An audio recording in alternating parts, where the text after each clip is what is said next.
Oi, gente, tudo bem com vocês? Vamos falar hoje sobre a independência das 13 colônias inglesas.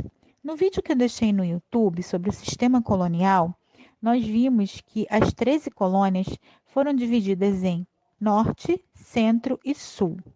As colônias do Sul foram colônias de exploração e as colônias do Norte e do Centro foram colônias de povoamento. Quem quiser saber um pouquinho mais sobre essa história, é só procurar o vídeo no YouTube que vocês vão encontrar a explicação. Então, por que a Inglaterra, que nunca ligou para as colônias do norte e do centro, passa a apertar os laços em relação a essas colônias? Alguns fatos ocorrem, como uma guerra entre Inglaterra, aliás, entre os colonos norte-americanos e os indígenas que eram aliados dos franceses, que é a Guerra Franco-Índia em 1754. Esses colonos americanos, eles invadiram as terras indígenas, além dos montes Apalaches, provocando a reação dos franceses e dos índios aliados a eles. Logo depois, em 1756, ocorre a Guerra dos Sete Anos, que vai até 1763. Essa Guerra dos Sete Anos é uma disputa entre a França e a Inglaterra por terras na África, Ásia e América do Norte. Nessa guerra, a Inglaterra saiu vencedora, mas saiu muito abalada economicamente. Então, para tirar os prejuízos da guerra, tentar acabar com os prejuízos da guerra e crescer economicamente, né, recuperar-se economicamente, o que ela faz? Ela aumenta os impostos. Então, as colônias do norte e do centro, que estavam acostumadas à liberdade, apesar de serem colônias, a Inglaterra nunca fez valer o pacto colonial. As colônias elas tinham liberdade para fazer o comércio, elas faziam comércio triangular com as Antilhas, com a África, tinham manufaturas, produziam manufaturas, coisas que uma colônia de exploração jamais poderia fazer, porque a metrópole impunha a essas colônias o pacto colonial e uma série de proibições. Então, as colônias do norte e do centro, elas tinham uma certa liberdade, porque toda a atenção da Inglaterra estava voltada para as colônias do sul, que eram as colônias de exploração que produziam açúcar. A partir do momento em que a Inglaterra ela se vê prejudicada, o que ela faz para tentar sair desse prejuízo? Ela aumenta os impostos, inclusive das colônias do norte e do centro. E aí a coisa vai ficar esquisita, porque esses colônios não estavam acostumados a serem cerceados em sua liberdade. Então, a partir da segunda metade do século XVIII, a Inglaterra impõe uma série de leis como a Lei do Açúcar, que é uma lei de 1764, que aumentava os impostos sobre o melaço, o vinho, o café, a seda e o linho, e obrigava os colonos a comprarem o melaço nas Antilhas Inglesas, ou seja, aonde a Inglaterra está mexendo? No comércio triangular. Os colonos não vão gostar. Depois dessa lei do açúcar, em 1765, a Inglaterra impõe a lei do selo, ou seja, todos os contratos, jornais, cartazes, cartas e certidões deveriam ter um selo inglês. Mais uma vez, os colonos vão reagir, não vão aceitar e vão acabar reagindo, invadindo agências postais e queimando os selos. É o momento em que eles fazem uma campanha. Sem representação não pode haver tributação. O que eles estão fazendo menção aí? Que eles queriam uma representação das colônias no parlamento inglês, coisa que não aconteceu. A Inglaterra, então, suspende essa lei. Mas logo em seguida já vem com outra, alguns anos depois. Em 1773, ela impõe aos colonos a lei do chá, que faz com que os colonos sejam obrigados a comprar o chá da Companhia das Índias Orientais, ou seja, a Inglaterra impõe um monopólio, mais uma característica do pacto colonial.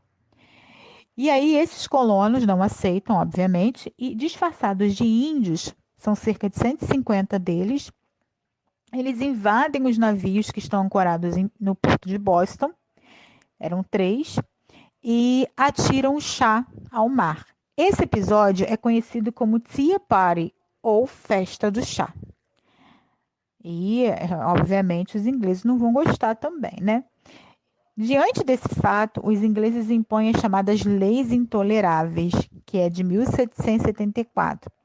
É um conjunto de leis bem, bem radicais, digamos assim. A Inglaterra impõe o fechamento do porto de Boston até que os colonos paguem os prejuízos do chá que eles jogaram ao mar. Ocupação de Massachusetts pelo exército inglês. Quer dizer, já estão usando força bruta ali. O julgamento dos colonos rebeldes que estão envolvidos aí nesses atos teriam que ser feitos por tribunais ingleses. E aí os colonos eles não vão aguentar, né? E aí a gente tem aí um parêntese que, além deles já terem o costume, né, de uma liberdade anterior, eles ainda foram influenciados pelo iluminismo, porque muitos desses colonos eram ricos, obviamente, e seus filhos iam estudar na Europa e traziam essas leis do iluminismo para a América. E aí, o iluminismo, que a gente também já viu, que falava de liberdade, de igualdade, de leis, que todos eram cidadãos. Então, essas ideias de usar a razão, essas ideias, elas vão influenciar esses colonos e que vão acabar fazendo, né, a independência dos Estados Unidos.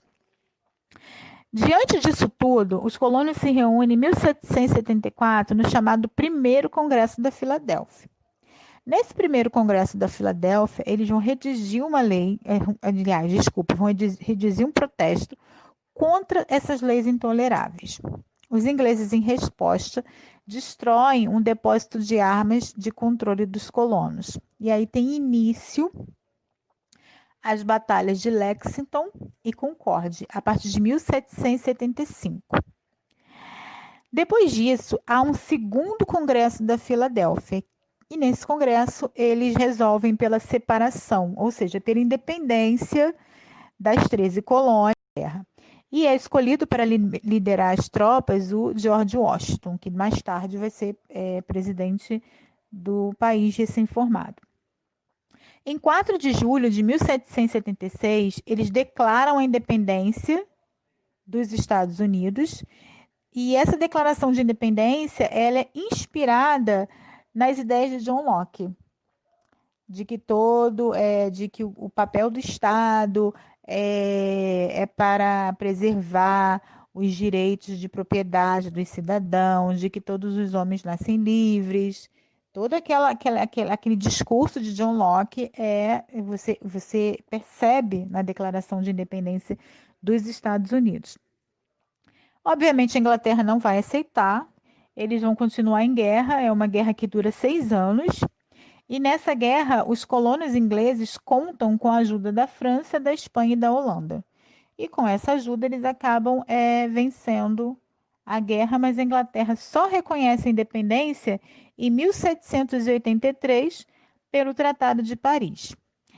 A partir daí, a nova nação ela faz uma constituição que é a única constituição dos Estados Unidos. É a mesma constituição desde 1787.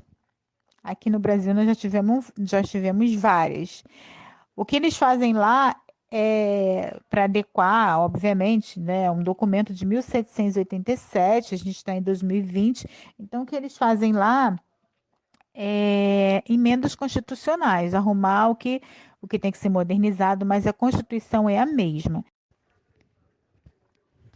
Essa Constituição estabelece que os Estados Unidos são uma república federativa. Ou seja, cada estado tem uma certa autonomia, e presidencialista. Os poderes eles foram divididos em executivo, legislativo e judiciário. Mas a cidadania não era ampla para todo mundo, era uma cidadania limitada aos homens adultos, brancos e com renda. Ou seja, a maioria da população era excluída, os indígenas, os negros e as mulheres. Aliás, a escravidão ela foi mantida, porque para manter as colônias do sul junto para a luta da independência, eles fizeram concessões. E uma das concessões era de não abolir a escravidão. Isso mais tarde vai dar problema, porque o norte é uma região que é uma região de comércio, de manufaturas, mais tarde também de indústrias, e vai precisar de mercados consumidores. Escravo não ganha salário, portanto, escravo não tem dinheiro para comprar. Então, para o norte, não era vantajoso manter a escravidão no país. E para o sul, era vantajoso, porque no sul, como o sul tinha sido colônia de exploração, havia grandes latifundiários, grandes plantações de algodão que utilizavam mão de obra escrava. Então, esses grandes latifundiários não iam abrir mão dessa mão de obra a troco de nada. Então, esse problema acabou gerando uma guerra civil, que é a Guerra Civil Americana ou Guerra de Secessão, e a gente vai falar disso também depois aqui no canal. Espero que vocês tenham gostado. Não deixem de seguir lá no Instagram, História_Virtual, e no YouTube, História Virtual Ilka. Grande beijo!